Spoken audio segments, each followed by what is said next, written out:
Morning Talk on Salam Media with me, Mari Makwanda. Seitebogo Peta explains why she started an organization to raise funds for children with the cleft palate condition, a condition that she has herself, and she's going to be sharing her journey with us on the line. And she did mention that in an article that it's not witchcraft. Unfortunately, people, especially Black people, tend to think that everything bad that happens to a child is witchcraft or the result of the mother not doing A, B, or C. And knowledge is power, knowledge is light, and knowledge can help us go a long way in understanding things around us. Seitebogo is on the line right now. A good day, Seitebogo. Thank you for joining me. Good afternoon, Miriam, and the listeners, and thank you. It's a pleasure. Right. So first of all, can you explain to our audience, to our listeners, what a cleft lip and palate is? So, a cleft. I'm so sorry. A cleft palate, now Yes. is there's a split between, like, on the roof of your mouth, right, and a cleft lip, right. There's a split, like, on the upper lip of one person's mouth, right. Like, there's a split there. So what can happen is sometimes you can have both a cleft lip and palate, and sometimes it could just be just a cleft palate or a cleft lip. I, on the other hand, had what they call both the cleft palate and the cleft lip. And there are two kinds. There's a bilateral and a unilateral, right? With the bilateral, what happens is there are two slits. So from both nostrils, you understand, there's a slit on the left and the right? And with the unilateral, there's either one on the left or the right. And like I was saying about me, mine is what's this thing? A bilateral. So mine, I had two slits on my mouth and also a split in my palate. So you received surgery when you were an infant, when you were still young. So how was that for you? I mean, obviously, you can't trace the steps back to how it felt. But what was that? How was that for you, knowing that you received this surgery? And meanwhile, there's so many kids who are still struggling. Okay, so with me, right, so I can only tell you the first surgery, which was when they closed the lip, the split on the lip, that one I cannot remember. So the first surgery that I actually remember vividly, together with this pain, is when I was in grade two. I'm not quite sure which one that was, because like it was not the cleft or the palate, you know.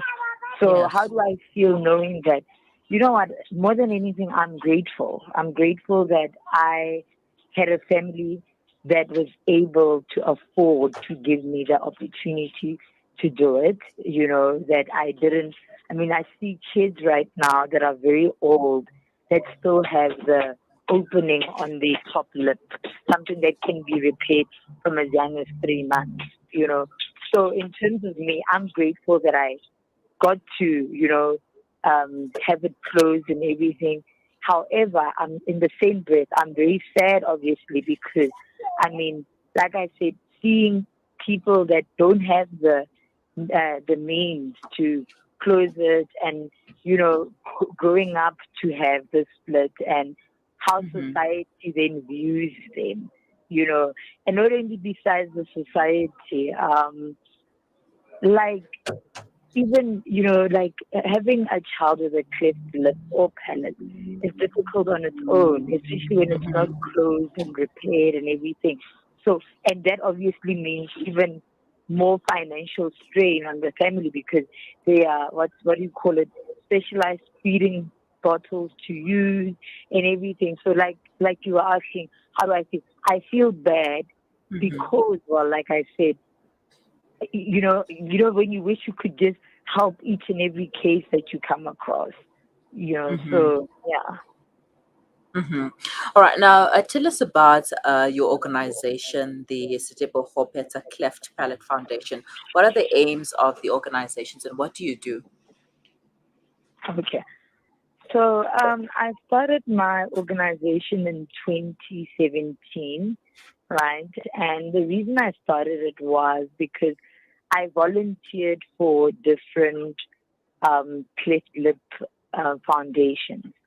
And I felt like, personally, I felt like they focused more on the technical aspect of things, which is the reconstructive surgery, repair, and stuff like that, And I felt like it lacked that emotional touch, that personal Mm-hmm. touch that I know that I had, because no one can tell a cleft patient about how they are, what they're going through, or like understanding more than someone that has like a cleft lip herself, because like I said, I started it because when I looked, I mean, I'm 30 years old right now.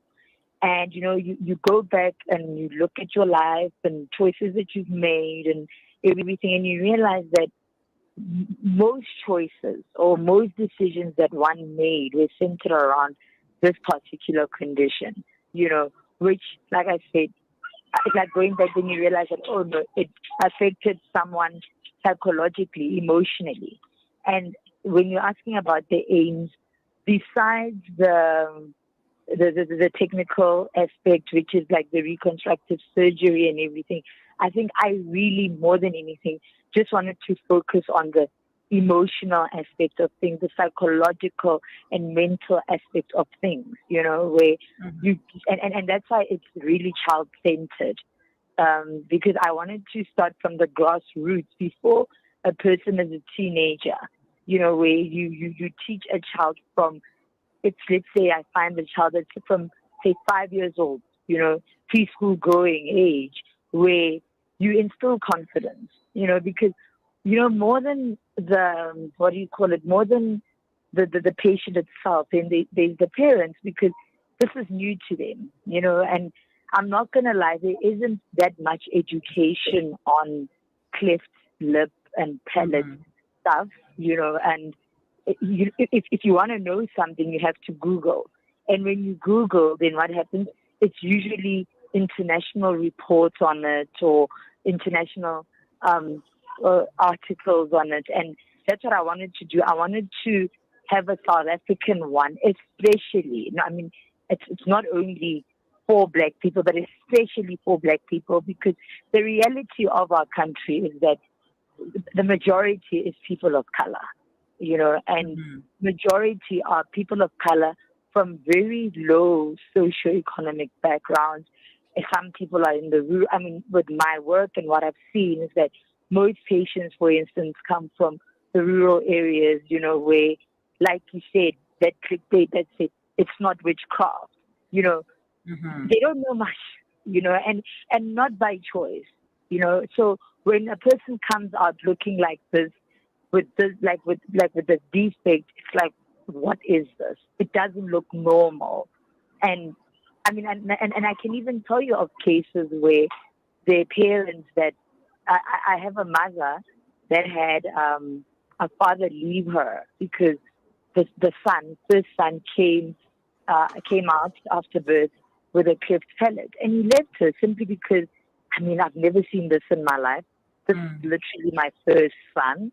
This is definitely witchcraft, and I'm not going to deal with this, like the stigmatization and everything. And I think that's what I wanted to do. I wanted to be a support system for parents, because I'm a parent myself, and for children or teenagers, because I've been a child, I've been a child living with cleft palate. I've been a teenager living with cleft palate. I've been an adult living with cleft palate. I'm as confident as I am. I'm not even going to lie. I mean, I remember even when I had my first, I mean, I only have one, but when my child came, the first thing I looked at when she was born was, does she not have a cleft? And not because I was ashamed, because I was worried that if she does come into this world with a cleft palate, I won't be able to shield her. I can only shield her to this extent, Just like how I was shielded to this extent, protected to this extent. And I think my fear came from that. My fear came from, I know what I went through. And that's why, like I said, I wanted to be that, like the lady in the middle between, look, this is how a cleft palate patient looks. They go on to achieve great things. They go on to be beautiful, because hold on. I wouldn't even lie to you. Like I'm growing up, my family instilled confidence in me. But as you grow older and you see that, like I'm pretty, but when I was younger, I didn't think that. So I want a cleft palate patient to see someone that has grown up with cleft palate to see, like, look, if I say that I'm pretty, then another person can say, like, this other cleft patient says she's pretty. Why can't I say that I'm pretty? So my organization's aim, like I said, is for that. Like, I think to just fill children's buckets of confidence, and to also give confidence to parents that, look, everything is going to be okay, because, you worry. You worry as a parent that, if my child's going to be fine, it's going to happen, like the surgeries and whatever. And that's just what I'm there for, to show you that at the end of the day, when all is said and done, your child will end up looking like that. They'll be able to speak. They'll be able, like I said, to achieve great things. They'll be like I said, I just want to, I wish I could just bottle up my confidence and sell it to all kids, patients, and to their parents, because when you as a parent are not confident and you're scared, without you realizing, the child picks up on it. So, yeah. All right, so let's talk a little bit about the funds that you are trying to raise for a surgery for kids with cleft palate. First of all, how long does it take for one to get on the waiting list? Is there a waiting list, and if so, how long does it take? So yes, there is a waiting list, and the waiting list, like I said, it varies. So with every patient, like every case, it has its merit. So depending on the severity of the surgery and like the complication of the defect and everything, it would go on that. Same goes with the actual surgery. I can't tell you that, a typical patient takes like 5 to 10 years or 5 to 10 months or whatever, because it goes according to the severity. So does, like, that's why even when you ask for a quote for, okay, how much would surgery cost? The maxillofacialist and all the surgeries, they'll say to you, we can't really give you a price on this is how much, it would cost, because it depends on each patient. So, like, that's the thing, like the waiting list is also that.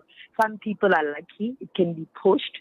Some people can wait close to 10 years before the surgery is actually done.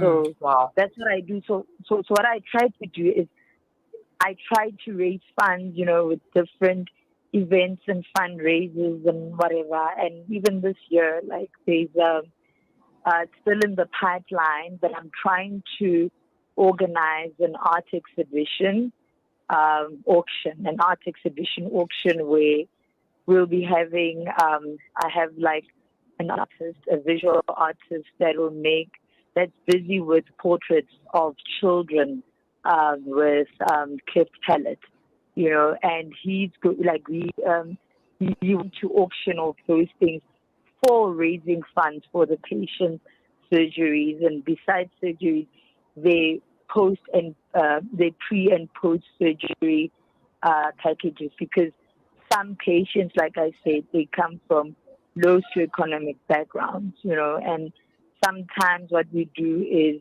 if, like I said, some money I get from myself, and I will maybe do gift packages for like the mothers or the guardians, actually, and their children, when they're actually in hospital and everything. So like I said, it's different things that I think of, like, okay, what can we do, that could make you know, that's fun. But besides Yes. fun, that's educational, while raising money and funds for the patients.